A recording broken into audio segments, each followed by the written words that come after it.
So when we look at this here, here's my vertebra. And so from that, this one is a little bit easier than on the slide because there is not a vertebra that's going to be present for your usage. But what I know from this is that this is my posterior side, okay, also known as dorsal for us who stand upright, and that will make this my anterior or my ventral. Okay. So what that is telling me then is that this is my right side and this is my left side. So that's one of the things you want to make sure you get oriented. When we look at the parts of this, you can see this is bilaterally symmetrical. So the left and right sides mirror each other. And on an exam, I will be asking you to name the specific parts, and you need to be able to include like posterior, left, right, what have you, whatever is appropriate. So keep that in mind. Yes. Okay, so looking at this, so if like a person's like standing up, is the posterior side, is that their back? And the anterior? Right. This is the anterior that's here. So if this was from me, it was taken out of me like that. Okay? Well, actually, this is cervical, so it was taken out of me like that. Out of the neck.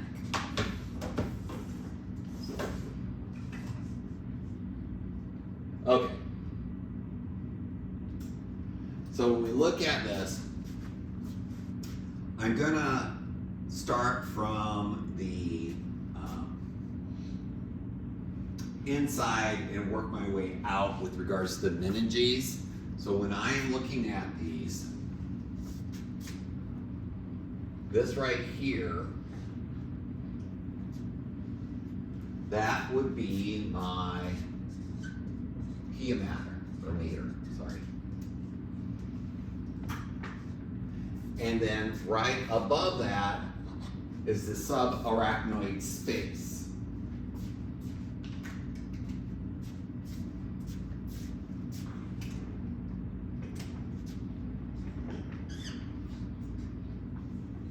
And this little lining here is going to be the arachnoid mater.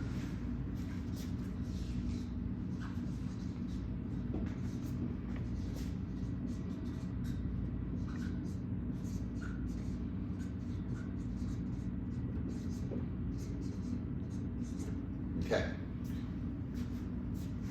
So can anyone tell me what fills up the subarachnoid space? Spinal fluid. What's that? Spinal fluid. Right, cerebral spinal fluid is going to be in there, so CFS, okay? Just like the brain, cerebral spinal fluid basically forms a protective kind of fluid pillow around the central nervous system, and it's also going to fill in any spaces inside of the central nervous system. So it's actually flowing through there as well, okay? Now the final layer of the meninges is going to be right on top of my arachnoid, so this layer right here, okay? And so that is going to be my dura mater. Okay?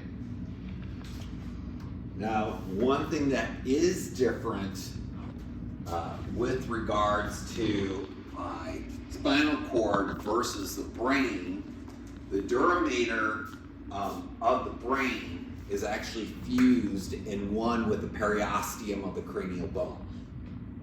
Okay? And here it is not. This is my periosteum of the bone.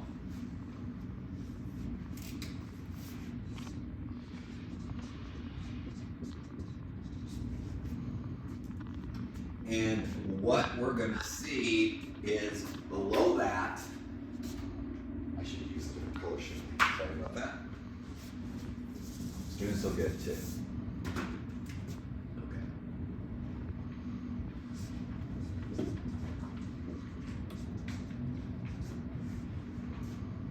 below that is going to be the epidural space, okay? It is the area that sits above the durameter, okay? This is the area that you're going to inject your medication when someone is going to have an epidural spinal tap, okay? So that we can numb everything from that point down on the spinal cord. So this right here is going to be basically epidural fatty tissue, and the purpose of that is also to aid in protecting my spinal cord, what have you, because we know this area is very flexible, so it's going to help with that cushion protection from that perspective as well. So now what we have to do is we want to look at the actual infrastructure of this part of the central nervous system, and we're going to also want to identify the parts of the, I'm actually going to remember which one this is.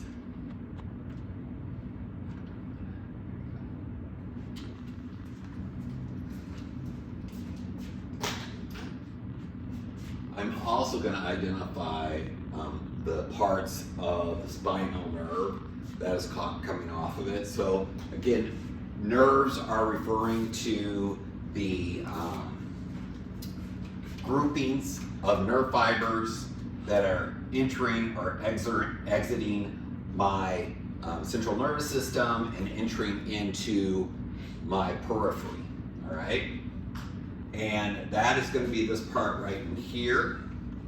And to kind of get started with this, I'm going to just start by well,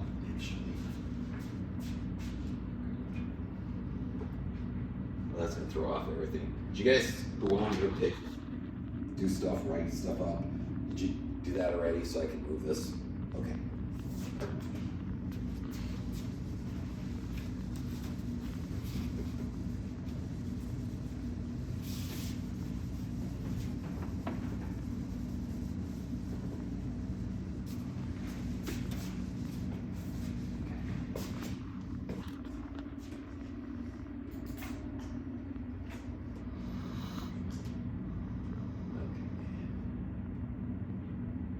Better.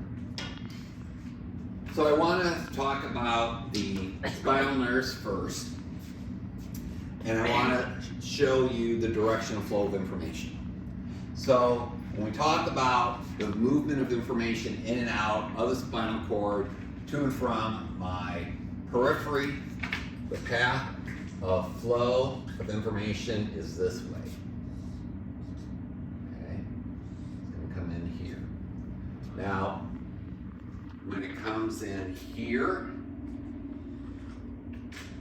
it's going to end with a axon terminal, okay?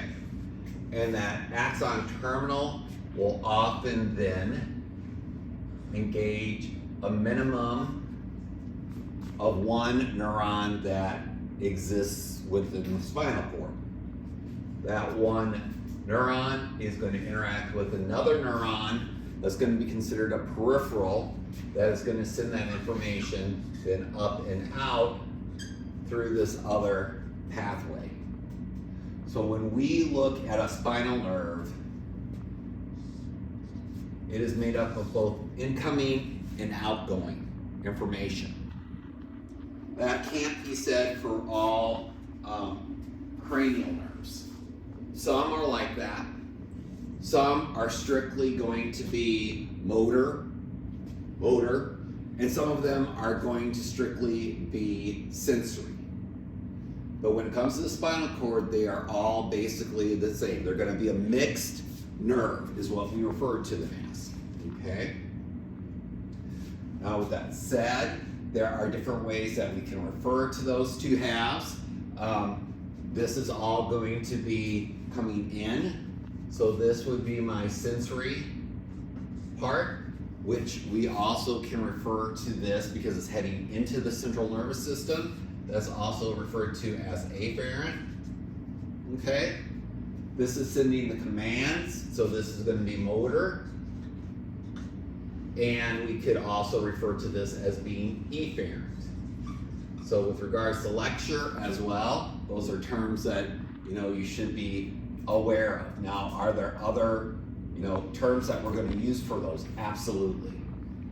But just in general, if it's incoming, it's going to be sensory or afferent. If it's leaving, it's going to be motor or efferent as far as those nerve fibers go. Now here on the inside, those which are communication links are going to be the ones that we refer to as being interneurons.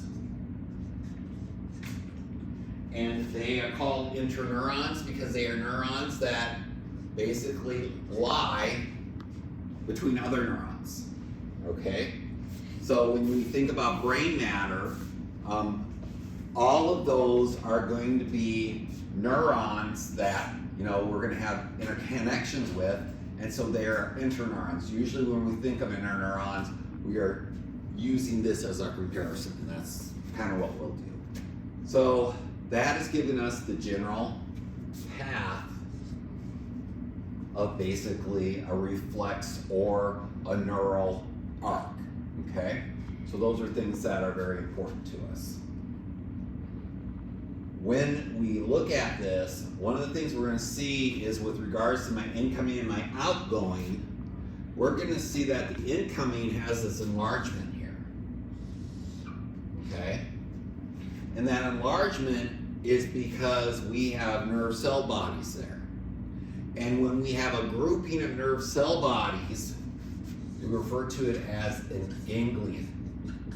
That's a term that we use when talking about the peripheral nervous system.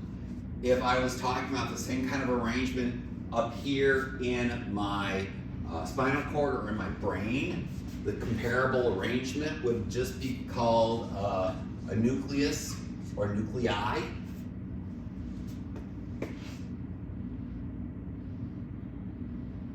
Okay. When looking at specific clusters of nerve fibers in the central nervous system, instead of us referring to them as being called nerves, in here they are called tracts.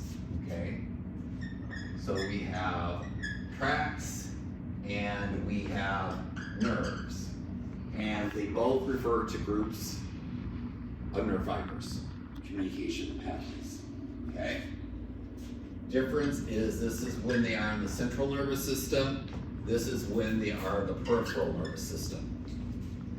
And with the brain, I did discuss some issues of tracts. I told you that for the optic nerve, the name of it changes once we get to that optic chiasm, and as it's entering actually into the brain itself, they're called optic tracts. Okay? With the olfactory, the ends with the bulbs are going to be part of the nerve, and once we slip underneath of the pianator, we would call it the olfactory tract. Right? So we've got a couple of terms that are referring to similar arrangements, but the difference in the name is location. So that's something that you need to make sure you keep in mind. Okay? So with these peripheral arrangements here, with these nerves, we will refer to this here as being the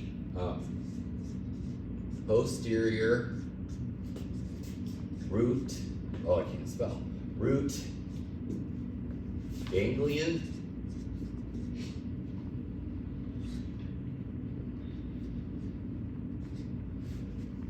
of the peripheral nerve, or the spinal nerve, okay, because this is a spinal nerve. And the posterior root ganglion is referring specifically to this enlargement.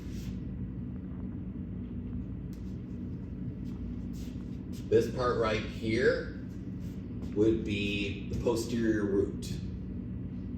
That's where we'd identify it. Yes, this is part of the posterior root, And how we are referring to that is because this is kind of a separate entity unto itself, and it is rooted into the central nervous system, into the spinal cord. Okay. This over here is going to be my anterior root. This part here of my spinal nerve. Once we get past this area right here, can't see it very well, right here and right here, it comes together, and that would just be the spinal nerve. Okay, over here, you can kind of see the two separate, but they are, this section is enveloped with basically the outside covering of peripheral nerves, which that outside covering that we would see there is going to be the epineurum. And for the spinal nerves, that epineurum is really an outgrowth of the dura mater, okay? Or an extension of. So looking at this is incoming, this is outgoing, so this is going to be my posterior root in there, coming through there. This is going to be my anterior root. So before you have an opportunity to ask me, what if I refer to this as ventral, or don't, ventral and dorsal? It's fine. It's fine. So on an exam, you can technically put, if you want to, dorsal or posterior, ventral or anterior. For us, they really mean the same thing. Preferably, posterior and anterior would be the preferred of the two, but both are okay. Question? So when you were saying like earlier the ganglion, Ganglion? yeah, ganglion, thank you. You were like talking about the space, and then you were talking about the cluster. Well, I'm talking about this enlarged area. So it's just talking about that space right there? That enlarged area would be, if I had this and I was really drawing it to look at the nerve fibers within, throughout that portion right here, my nerve fiber would be basically coming up like this. I would have my cell body there, okay? And then it would continue on. And where I'm continuing on here, this would be the axon. Okay? Now, I'm doing this, and when you were looking at the notes, it told you with regards to what we see here, these nerve cell bodies may be part of what we would call a, if you look at your notes, you have what we would refer to as a, trying to get my brain wrapped around this, the unipolar. So basically, you have some of these that I basically have my cell body coming off the side like that. And so technically when we have those type, the dendritic end is kind of this right here, and the rest of this basically becomes the axon. Some of these are going to basically be of that nature,